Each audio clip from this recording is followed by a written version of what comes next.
નમસ્કાર મિત્રો, વિડીયોમાં તમારું સ્વાગત છે। જી હા મિત્રો, અત્યારે હાલ મોટા અને દુઃખદ સમાચાર સામે આવી રહ્યા છે। તો મિત્રો, સમાચારમાં વાત કરીએ તો દક્ષિણ આફ્રિકાના પૂર્વી કેપ પ્રાંતમાં ભારે વરસાદને હિમવર્ષાના કારણે આવેલા ભીષણ પૂરથી લગભગ 50 લોકોના મોત થયા છે।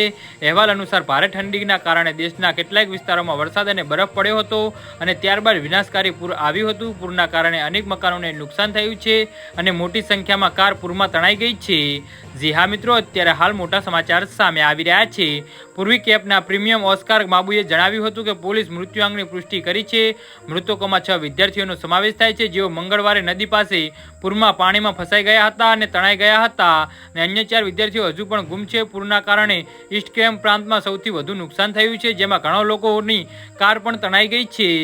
જી હા મિત્રો, અત્યારે હાલ મોટા સમાચાર સામે આવી રહ્યા છે।